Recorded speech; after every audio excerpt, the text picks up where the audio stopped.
Les personnages dépeints dans cette histoire ont bel et bien existé.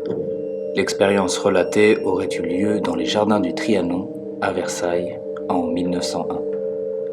Le 10 août 1901, le ciel était électrique à Versailles. Les rapports météorologiques de l'époque confirment que l'air était lourd, que la chaleur était suffocante et que le ciel orageux avait une couleur grise et bleue toute particulière.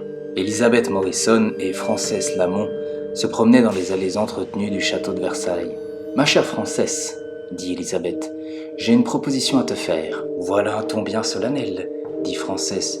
Dis-moi en plus, tu as éveillé ma curiosité, je ne saurais tenir. »« Eh bien, n'y allons pas par 4 chemins. Je veux que tu viennes à Saint-Hugues Collège avec moi. Tu dirigeras les classes à mes côtés. Tu seras ma confidente, ma seconde. J'ai pleinement confiance en toi et j'avoue être un petit peu dépassé. Ma chère Elisabeth, ce serait trop d'honneur, mais vous faites déjà autorité en ces lieux. Je ne saurais... C'est justement le problème. Je suis devenu autoritaire. Je veux dire par là que je m'emporte facilement.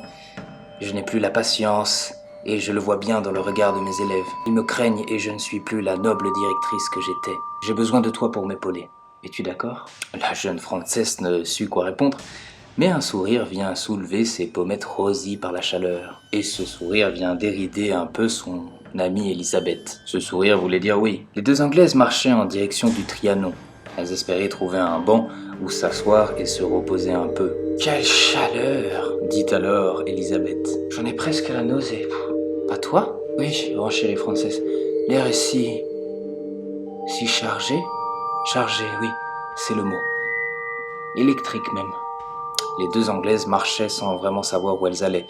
Elles espéraient trouver le petit Trianon, mais elles se perdirent. Elles avaient cessé de parler. Le ciel orageux les oppressait, mais aucune d'elles ne fit part de son malaise à l'autre.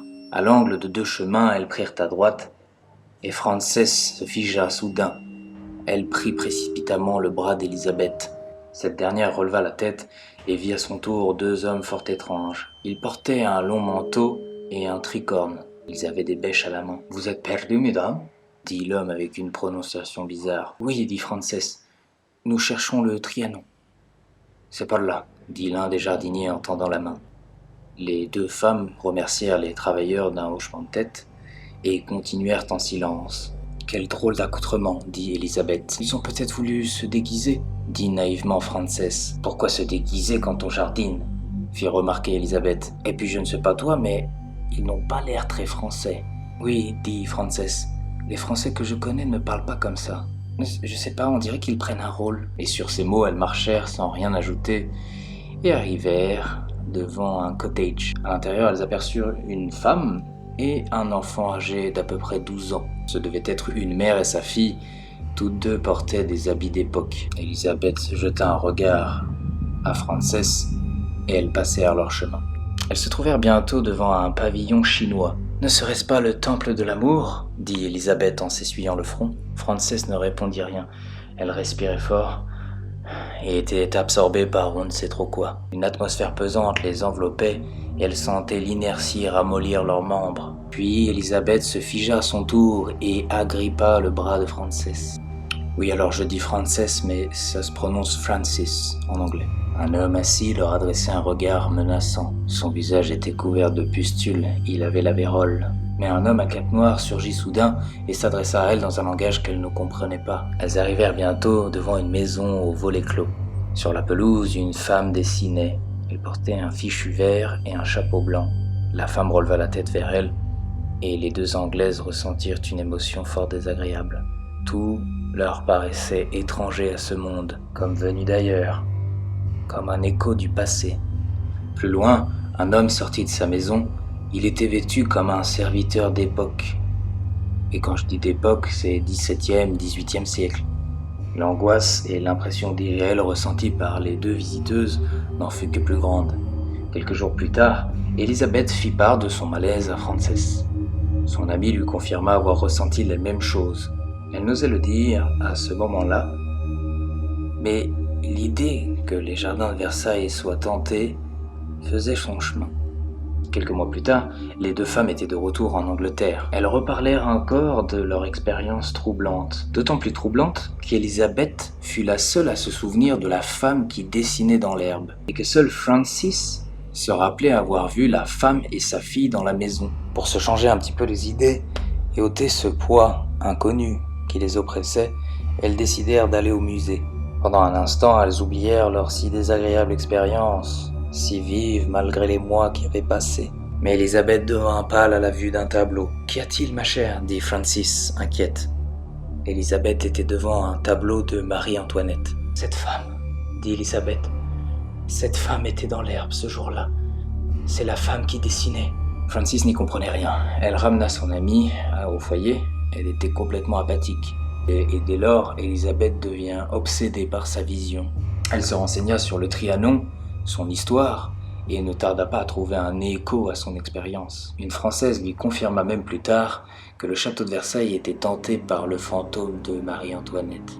Francis, elle, visitera par la suite le château de Versailles, seule cette fois-ci. Elle se souviendrait d'un air de musique qu'elle avait entendu ce fameux jour, le 10 août 1901, lors de leur visite. Et elle en parla à un spécialiste, elle le lui chanta cet air de musique, et ce spécialiste lui assura qu'il s'agissait bien d'une musique d'époque. Et plus tard, Elisabeth et Francis devaient se rappeler aussi un pont qu'elles avaient franchi, elles avaient bien franchi ce pont ce jour-là, et pourtant ce pont n'existait pas en 1901. Elles ne tarderaient pas à comprendre aussi que les tenues des jardiniers qu'elles avaient croisés étaient celles des gardes suisses, et que la porte par laquelle était sorti le serviteur était condamnée depuis longtemps. Quant à l'homme au visage vérolé, elles découvriront après recherche qu'il s'agissait du comte de Vaudreuil. Sans savoir, les deux Anglaises avaient fait une expérience de rétrovision, c'est-à-dire d'une perception extrasensorielle du passé. Et ceux qui sont doués de ce don de rétrovision peuvent décrire le passé avec force détails, des détails qui seraient impossibles à connaître par des voies ordinaires. L'identité réelle de ces deux femmes ne fut révélée qu'à leur mort. Il s'agissait d'Annie Boberly, fille d'un ancien directeur du Winchester College, elle-même directrice du St. Hugh College, excusez-moi pour la prononciation, 10e d'une famille de 15 enfants, et la légende veut qu'elle fut la 7e fille de son père, lui-même un 7e fils. Or, on sait que ces gens-là sont doués de clairvoyance. Quant à son amie, Eleanor Francis Jourdain, fille du pasteur Francis Jourdain, diplômée du collège féminin d'Oxford, elle deviendra enseignante et fondera sa propre école. En 1911, elles ont publié donc sous les noms de Elizabeth Morrison et Francis Lamont un ouvrage qui s'intitule An Adventure. L'ouvrage se vendit à 11 000 exemplaires, ce qui est un franc succès à l'époque. L'expérience fut discutée bien sûr dans des journaux spécialisés comme The Journal of Parapsychology, mais aussi The Proceedings of the Society of Psychological Research in London. Alors bien sûr, on émit l'hypothèse qu'elles avaient croisé des acteurs costumés ce jour-là et qu'elles avaient trop voulu croire à leur histoire de fantômes. Mais aucun spectacle n'était prévu à Versailles le 10 août 1901. Puis on suggéra qu'il s'agissait d'amateurs de costumes d'époque, en gros des aristocrates qui voulaient juste s'amuser un peu. Mais la légende continue. Une certaine famille Crook, qui avait habité à Versailles de 1907 à 1909, entendit parler de l'expérience. Cette famille se procura le livre d'Annie alias Elisabeth et Eleanor alias Frances avant de témoigner. Eux aussi avaient vu la dessinatrice dans l'herbe. Et ils avaient même vu un personnage du XVIIe siècle. Ils étaient tous unanimes. Il s'agissait donc de la famille Crook. Et en 1928, deux Anglaises témoignèrent à leur tour. Même rétrovision, les mêmes visions, les mêmes détails. En 1935, un Français, cette fois, Robert Philippe. Il rapporte avoir parlé à une femme lors de sa visite. Il était en visite avec ses parents. Et ses parents qui l'accompagnaient ont dit ne pas avoir vu cette femme. Et en 1955, un couple londonien dit avoir vu une femme vêtue d'époque et deux hommes costumés. Bien les amis, j'espère que cette histoire vous a plu. Bien sûr, c'est une histoire paranormale, beaucoup seront incrédules. Mais je mets des liens intéressants pour ceux qui voudraient se documenter. Et puis, si pendant les vacances vous êtes de passage à Versailles, pensez à visiter le petit Trianon.